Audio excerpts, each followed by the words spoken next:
네, 여기가 저희 창고입니다. 아, 이거는 되어 있네요. 이렇게 포장만 해서 나가면 될 것 같아요. 너무 귀엽다. 회사 일을 정말 열심히 했어요. 저는 정말 열심히 했어요. 더 큰 데서 배워보고 싶어서 이제 호기롭게 퇴사를 했는데 밖으로 나오니까 정말 전쟁터더라고요. 나이도 그랬고 그때 상황도 아직 아이 낳기 전이고 결혼한 지 얼마 안 된 약간 아직 조금 말하기 조심스럽겠는데 사회적으로 약간 기피하는 딱 그 시즌이었어요. 한마디로 좀 그쵸. 거부를 좀 당했죠. 네. 그래서 제가 할 수 있는 게 없었어요. 그 당시에. 그래서 임신 기간이랑 또 아이 좀 키우는 기간 한 1년 반 정도를 그냥 쉬게 되었어요, 집에서. 예. 그때 이제 더 이상 물러날 곳이 없으니까 쉬엄쉬엄 할 수가 없었어요. 오픈마켓, 그러니까 뭐 스마트 스토어나 쿠팡 이쪽으로도 판매하는 거를 해야겠다라는 생각이 드는데 할 줄 모르니 이제 좀 먼저 하신 분들 강의도 듣고 네. 이러면서 따라다니면서 네. 열심히 이제 역량을 키웠죠. 네. 지금은 이제 뭐 오픈마켓, 인스타 뭐 이런 거 해서 이제 판매하시는 뭐 매출은 한 어느 정도? 지금은 한 5천에서 1억 사이 왔다 갔다 하는 것 같아요. 그럼 이제 직장을 나오시게 된 부분에 대해서 네. 후회는 전혀 안 하세요? 지금은 전혀 후회 안 해요. 저는 그때 복직을 안 한 게 저의 인생의 신의 한 수였다고 생각을 합니다. 신의 한 수예요? 네, 정말 인생이 바뀌었거든요. 제가 사업을 시작을 하면서 제 안에 제가 이런 걸 할 수 있는 능력이 있었는지를 모르고 살았었던 것도 있었고, 직장을 다니시다가 이제 경력 단절하신 분들도 제 주위에도 많은 것 같고, 이런 분들을 위해서 좀 해주고 싶으신 말 있으실까요? 충분히 저는 극복할 수 있다고 생각이 들거든요. 세상에 조금만 한 발자국만 나오면은 할 수 있는 게 정말 많아요. 그러니까 용기를 조금만 더 내보셨으면 좋겠어요. 저희가 아직은 할 수 있는 게 훨씬 많다, 세상에. 대표 안녕하세요. 아, 네, 안녕하세요. 네, 처음 뵙겠습니다. 네, 반갑습니다. 간단하게 자기소개 한번 부탁드려도 될까요? 아, 네, 저는 지금 현재 온라인 유통을 운영하고 있고, 또 간단하게 오프라인 수업 관련해서 오프라인 수업과 온라인 강의까지 진행을 하면서 경력 단절하는 캡틴 하나라는 채널을 또 소소하게 운영하고 있는 김유진이라고 합니다. 어떤 제품들을 좀 판매하시는 거예요? 저희 제품들은 되게 다양한 제품을 좀 취급을 하고 있고요. 딱 한 가지 카테고리를 정해서 판매를 한다기보다 시장에서 반응 있는 거를 빨리 찾아내서 그거를 빨리 사서 하는 거라서 되게 다양한 제품 판매를 하고 있어요. 사무실이 보시다시피 지금 제가 초기에 구한 거라 좀 좁아요. 제가 지금 이사를 가야 되는 상황인데 일부만 지금 와 있고요.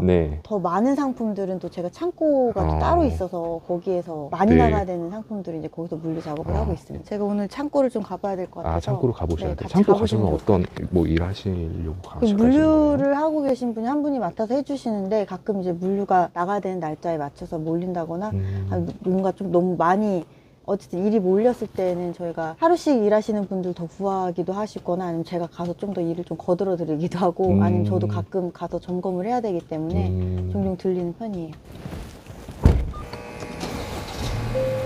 창고는 지금 어느 쪽? 사무실은 평택에 있고요. 창고는 안성에 있는데 바로 옆이에요. 매일 이렇게 사무실에 출근하셔서 업무를 보시는 거예요?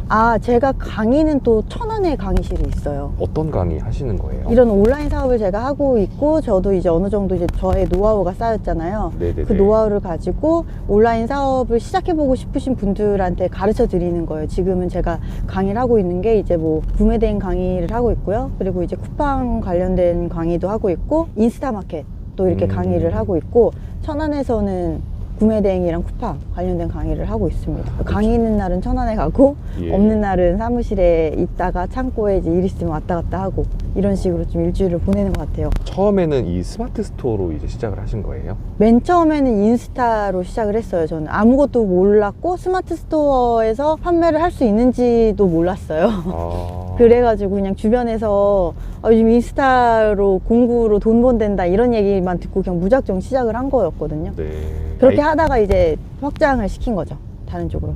퇴사하시게 된 어떤 스토리 있으시면? 제가 사업을 이렇게 하게 될 줄 몰랐거든요. 뭔가 회사를 다니시는 분들은 공감을 하실 것 같은데, 사업이라 하면 되게 먼 얘기 같아요. 좀 돈이 있거나 백이 있거나 뭐 연줄이 있거나 기술이 있거나 이래야지만 할 수 있는 게 사업이라고 생각을 했기 때문에 회사 일을 정말 열심히 했어요. 저는 정말 열심히 했어요. 어떤 분야에서? 저는 이제 반도체 쪽에 해외 영업부에 있었고, 그 출장도 많이 다니고 정말 제 일처럼 열심히 했다고 얘기할 수 있을 정도로 열심히 했는데. 그게 몇 년 전? 벌써 4년 됐네요. 제가 4년 퇴사한 되신 지. 거예요? 네. 퇴사한 지. 네네네. 그렇게 됐는데 아시다시피 회사 일이라는 게 저 혼자 하는 것도 아니고 제 뜻대로만 되는 게 아니다 보니 여러 가지 이제 문제가 생기죠. 아무래도 사람들과의 갈등도 있고 일도 그렇고 잘해보고 싶은 프로젝트도 이제 망가지는 경우도 생기고 더 큰 데에서 배워보고 싶은 거예요. 네. 더 큰 데서 배워보고 싶어서 이제 호기롭게 퇴사를 했는데 밖으로 나오니까 정말 전쟁터더라고요. 왜냐면 제가 스펙이 막 엄청 좋은 게 아니거든요. 전 직장에서는 제가 일을 잘한다고 하니까 승진이 되게 빨리 됐어요. 그러니까 제가 막 어깨뽕이 산 거예요. 어깨뽕이 살아서 어딜 가도 나는 잘할 수 있을 거야 라고 생각해서 딱 퇴사를 했는데 이제 그 새로운 회사에서는 제가 일을 잘하는 걸 알려면 저를 뽑아야지만 알 수 있는 부분이잖아요. 그쵸. 근데 제 스펙이 좋지 않은데 이미 맨 처음에 보는 거는 이력서란 말이에요. 이력서에서부터 벌써 이미 연락이 안 오는 거죠. 거기서 저는 약간 그런 현실의 벽을 좀 처음 느꼈었던 것 같아서 자존감도 되게 많이 떨어졌었고 우선 면접이라도 봐야지 어필을 하는데 그런 기회조차 안 오더라고요. 나이도 그랬고 그때 상황도 아직 아이 낳기 전이고 결혼한 지 얼마 안 된 약간 아직 조금 말하기 조심스럽겠는데 사회적으로 약간 기피하는 딱 그 시즌이었어요. 그때 실례지만 나이가 좀 어느 정도 되셨어요? 30대 초반이었거든요. 근데 이제 네네. 결혼한 지 딱 1년에서 2년 정도 된 여자 30대 초중반이면 이제 아이 계획이 당연히 있다라는 거를 회사에서도 알고 있기 때문에 면접을 가도 항상 물어보는 질문이잖아요. 그쵸. 이제 그런 상황이기 때문에 기회도 더 없었고 그러다가 결국에는 전 직장에서 다시 들어오라고 네 그런 상황이 돼서 갈 데가 없으니까 진짜 제가 싫어서 나온 데였는데 갈 수밖에 없는 상황이 된 찰나에 네. 임신 사실을 알게 된 거죠. 그러니까 그 전 회사에서도 이제 약간 아이 낳고 오라고 약간 이렇게 된 거예요. 한마디로 좀 그쵸. 거부를 좀 당했죠. 네. 그래서 제가 할 수 있는 게 없었어요 그 당시에. 그래서 임신 기간이랑 또 아이 좀 키우는 기간 한 1년 반 정도를 그냥 쉬게 되었어요 집에서. 그래서 이제 인스타 마켓부터 시작을 하신 거예요? 네, 아무것도 할 줄 몰라요. 그때는 저도 모르니까 뭘 해야 되냐, 빵을 만들어 봐서 팔아야 되나 해서 막 빵 만드는 자격증도 따러 다니고 막 블로그도 좀 해보고 막 별거를 다 해봤었던 것 같은데 네네. 그래도 마음 한켠에는 아이를 낳고 회사를 제가 돌아갈 거라는 생각이 항상 있었던 것 같아요. 그때까지만 해도. 왜냐면 제가 사업을 잘할 수 있을 거란 자신이 없었으니까. 네. 근데 1년 반이 시간이 지나니까 자존감은 더 많이 떨어져 있었고 더 내가 어디를 들어가도 잘 들어갈 수 있을까라는 생각이 들면서 마침 또 전 회사에서 이제 좀 쉬었으면 다시 돌아와라 이런 얘기를 하셔서 네. 내가 새로운 데 어차피 못 들어가니까 여기라도 가야겠다. 왜냐면 돈은 벌어야 되거든요. 네네네. 외벌이로 힘드니까. 그래서 가야겠다라고 마음을 먹고 다음 달부터 다시 나와라 해서 이 얘기까지 다 마치고 나왔어요. 네네네. 다시 회사에 가서. 네. 근데 그 얘기를 하고 돌아온 날 집에 오는데 머리는 가야 되는 걸 알아요. 지금 상황이. 회사를요? 일을 해야 되는 네. 거. 네. 근데 미치겠는 거예요. 이게 진짜 아닌 것 같은 그 느낌이 있죠. 아세요? 그런 느낌이 막 드는 거. 근데 답은 없어. 내가 이걸 안 가봤자 답이 없는데도 마음이 너무 안 좋은 거예요. 그래서 제가 그날 새벽 1시까지 고민을 하다가 대책이 하나도 없는 상황인데도 불구하고 번복을 했어요. 너무 신경 회사에 안 써주셔서 가겠다고요? 감사드린데 제가 복직 못할 것 같다. 예. 그래서 그 기회까지 날려버리고 이제 그때부터 뭘 할까 고민을 하면서 그때 이제 더 이상 물러날 곳이 없으니까 쉬엄쉬엄 할 수가 없었어요. 인스타를 조금 하다가 보니까 거기 한계를 느껴서 오픈마켓, 그러니까 뭐 스마트 스토어나 쿠팡 이쪽으로도 판매하는 거를 해야겠다라는 생각이 드는데 할 줄 모르니 이제 좀 먼저 하신 분들 강의도 듣고 네. 이러면서 따라다니면서 네. 열심히 이제 역량을 키웠죠. 매출은 바로 잘 나왔을까요? 아니요, 저 오래 걸렸어요. 한 어느 정도? 처음 했을 때는 망했고 두 번째 했던 게 조금 잘 됐어요. 그 두 번째 한 거에서 순수익 한 100만 원 정도를 번 거예요. 두 번째 시도였는데 그 정도면 이제 가능성을 또 받고 네네. 계속 그렇게 벌 줄 알았죠 그때만. 네네네. 근데 왜냐면 저는 그때 목표가 한 달에 50만 원이었어요. 왜냐면은 용돈벌이가 아니라 그냥 가게에 조금이라도 도움이 될 정도 50만 원, 100만 원만 내가 내 스스로 벌면 좋겠다라는 생각으로 시작을 해서 네. 했는데 네. 그것도 쉽지가 않더라고요. 계속 유지를 하는 게. 그렇게 해서 매출이 막 1,000만 원 이렇게 찍어도 그런 쪽은 마진이 되게 박해요. 중간중간을 건너서 떼어가지고 제가 갖고 오는 거니까 도매초를 한 두 군데를 끼고선 갖고 가야 되는 그런 구조여서 네. 마진이 막 10% 막 이런 정도밖에 안 되니까 네. 정작 돈을 가지고 오는 거는 많지가 않았죠 그때는. 네. 한 10개월 정도는 순수익 50에서 200 정도 벌었던 것 같아요. 근데 이제 한번 뭔가 딱 성장을 하고 나니까 이제 그래프가 이렇게 정비례로 올라가는 게 아니라 이렇게 올라가거든요. 한 번 찍으면 그 다음 더블로 가는 게 네. 훨씬 그 기간이 짧아지더라고요. 그게 한 어느 정도 한 지났을 10개월 때? 정도 저는 걸렸던 것 같아요. 뭔가 이제 감을 잡은 거죠. 그때. 그동안은 배우고 실행해 보느라고 시간을 썼으면은 한 그 정도 시간이 지난 다음에 그동안 제가 뿌려놓았던 씨앗들과 여러 가지 이제 그동안 배워놓았던 노하우들이 정말 제 것이 되면서 같이 네. 시너지가 생겼었던 것 같아요. 네. 네. 지금은 이제 뭐 이제 오픈마켓, 인스타 뭐 이런 거 해서 이제 판매하시는 뭐 매출은 한 어느 정도? 지금은 한 5천에서 1억 사이 왔다 갔다 하는 것 같아요. 이제 월이요? 시즌이 네, 매출 기준으로. 월 평균 네. 기준에서. 이제 시즌을 와. 타면 좀 더 그렇게 한 1억 가까이 가고 네. 안 탈 때는 이제 막 한 5천 정도 네. 하는데 이제 또 음. 다른 수익들이 또 있다 보니 여기에 네. 또 제가 지금 올인을 하지 못하고 있거든요. 그렇죠. 판매 수익만 이제 5천에서 네, 1억 맞아요. 말씀하시는 건데 네. 이제 판매는 직접 대표님이 항상 사무실에 상주하셔서 직접 다 챙기시는 거예요? 아니요. 어느 정도 이상의 매출을 내려면은 시스템을 만들어야 되거든요. 제가 하나부터 열까지 처음에 하던 일을 제가 계속 갖고 있으면 이 성장을 할 수가 없어요. 네네. 그래서 직원을 뽑는 거라고 저는 생각을 하고 음. 넘길 수 있는 업무들은 최대한 빨리 제가 습득을 한 다음에 넘기는 편이에요. 직원들도 그래서 발전을 할 수 있도록 계속 새로운 거를 가르쳐 줘야 되잖아요. 그래서 저는 계속 판매는 관리를 하고 저는 계속 새로운 거 배우고 시도하는 거에 시간을 좀 더 많이 쓰는 것 같습니다. 그럼 지금 마켓, 뭐 스마트 스토어 다 모두 시스템화가 된 상황인가요? 어느 정도는요. 제가 이제 뭐 한 달 정도 어디 떠나 있어도 아. 돌아갈 정도? 근데 이제 왜냐면 요즘에는 메신저로도 그런 업무 지시를 할 수가 있으니까 예, 예. 그 정도만 점검하면은 돌아가게는 되어 있어요. 그럼 이제 직장을 나오시게 된 부분에 대해서 네. 후회는 전혀 안 하세요? 지금은 전혀 후회 안 해요. 저는 그때 복직을 안 한 게 저의 인생의 신의 한 수였다고 생각을 합니다. 신의 한 수예요? 네, 정말 인생이 바뀌었거든요.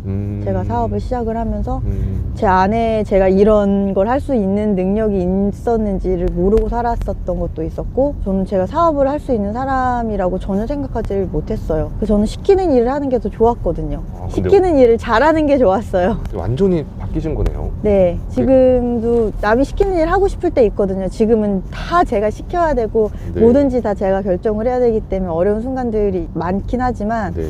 그거를 극복할 때 그 쾌감이 훨씬 커요.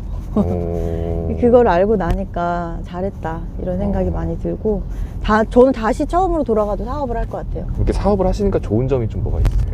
돈을 더 많이 벌고 근데 이 돈적인 거는 사업이 오히려 0일 수도 있고 마이너스일 수도 있는 게 어떻게 보면 단점이거든요. 직장을 다니면 맨날 열심히 안 해도 꼬박꼬박 돈이 들어오잖아요. 일정한 돈이. 네네. 그게 되게 큰 장점인데 사업은 못 벌 수도 있어요. 저 마이너스 날 때도 있는 위험성이 있지만 위로도 올라가는 것도 이제 한계가 없다 보니 그게 되게 매력적인 것 같아요. 아침에 일어나는 거, 출근하는 거, 퇴근하는 거, 뭐 일을 하는 게 모든 주체가 다 저기 때문에 네네. 그게 굉장히 좋아요. 그래서 저는 이제 출근하는 게 싫었던 적이 없어요. 사업하면서. 월요일이 제일 좋거든요, 저는. 네. 근데 회사 다니면은 막 월요병이라는 그런 얘기도 있고 하잖아요. 네. 그게 왜 그런지 다 아시죠? 알죠. 근데 그게 없어졌어요. 그럼 시스템화도 다 이제 거의 시켜 놓으셨다고 했는데 하루에 몇 시간 일하세요? 근데 저는 제가 제일 일 많이 해요. 직원들은 일하는 시간에 하고 저희는 조금 일찍 퇴근을 시켜드리거든요. 네. 그런 큰 회사처럼 잘해줄 수가 없으니까 그런 복지라도 좀 챙겨드리려고 조금이나마 그런 걸 하는데 직원분들은 그 시간에 최선을 다해 주시지만 네. 저는 그분들을 책임을 져야 하는 위치이기 때문에 네네. 더 열심히 해야 된다고 아직은 올라갈 곳이 더 많아서 저는 대부분 막 11시, 12시까지 해요. 집에 가서. 일이 좋아서 하는 거예요, 근데. 강의 준비도 하시고 강의 준비도 하고 또 공부를 해야 되니까. 공부를 하다 보면 그 안에서 또 막 이런 과제들이 있잖아요. 네. 그런 걸 또 하고 해야지 또 그게 해봐야지 제게 되거든요. 네, 여기가 저희 창고입니다. 몇 평 정도의 100평이에요. 100평. 안녕하세요. 네, 여기가 저희 창고고 지금 네. 좀 정리가 되어 있어서 모자가 또 왔을 거거든요. 아, 이게 모자예요? 한번 볼까? 아, 이거는 되어 있네요. 이렇게 포장만 해서 나가면 될 것 같아요. 너무 귀엽다. 이거 새로 입고된 거예요? 아, 네네네. 그래서 제가 아직 못 봐가지고 이렇게 자주 도와주시는 편이세요? 오셔서? 더 자주 도와드려야 되는데 제가 시간이 많지가 않아서 오늘은 한 얼마 만에 참고 오신 거예요? 지난주에 몇 번 왔어요. 지난주에 조금 바빴거든요. 지금 지난주에 바빴던 게 다 나가서 지금 조금 약간 깨끗해진 네. 상황이에요. 네. 지난주는 조금 도와드렸고. 다음 주에 식사 같이, 네네. 먼저 들어가 볼게요, 그러면. 네. 지금은 또 이제 어디로 가시는 거예요? 지금 또 이제 일 봤으니 또 다시 사무실에 가서 일을 열심히 해야겠죠. 지금 이렇게 열심히 이제 일하고 계신데 네. 대표님 목표 있으실까요? 회사를 차려보고 싶어요. 지금도 회사라 그러면 회사지만 진짜 좀 약간 어엿한 회사 같은 그런 걸 차리고 싶은데, 이제 거기에 조금 더 가치를 더하자면은, 저도 이제 경력 단절을 겪고서는 그거를 극복을 해서 이렇게 된 거잖아요. 능력이 있고 의지가 있지만 환경 때문에 못하신 분들이 정말 많아요. 정말. 그래서 경력 단절이 되신 분들을 모아서 회사를 만들어 보고 싶어요. 그분들과 함께 일을 해서. 입사 조건이 경력 단절. 이렇게 충분히 저는 잘 할 수 있다고 생각이 들거든요. 그게 남녀 불문이에요. 꼭 여성분들 뿐만 아니라 이 경력 단절이라는 게, 남성분들도 이제 저희 수강생들 분들 얘기 들어보면은 코로나 때문이나 아니면은 의지와 상관없이 회사가 망했다거나 이렇게 해서 나오신 분들이 굉장히 많더라고요, 생각보다. 직장을 다니시다가 이제 경력 단절하신 분들도 이제 제 주위에도 많은 것 같고, 되게 네. 힘들어하시는 분들도 많고, 뭐 좌절하시는 분들도 많은 것 같아요. 그쵸. 이런 분들을 위해서 좀 해주고 싶으신 말 대표님 있으실까요? 그 단절이라는 게 단어를 저도 쓰지만 그렇게 좋지는 않은 것 같아요. 왜냐하면 충분히 저는 극복할 수 있다고 생각이 들거든요. 근데 극복을 하기 어려운 이유는 스스로가 못할 거라는 생각이 내면에 깔려 있는 경우가 정말 많더라고요. 내가 상황이 이렇게 하니까 내가 뭘 하겠어? 라는 생각. 왜냐면 저도 그랬기 때문에. 근데 생각보다 세상에 조금만, 한 발자국만 나오면은 할 수 있는 게 정말 많아요. 정말 작은 것부터, 우리가 꼭 위대한 일을 해야 되는 게 아니잖아요. 그러니까 용기를 조금만 더 내보셨으면 좋겠어요. 저희가 아직은 할 수 있는 게 훨씬 많다, 세상에. 화이팅!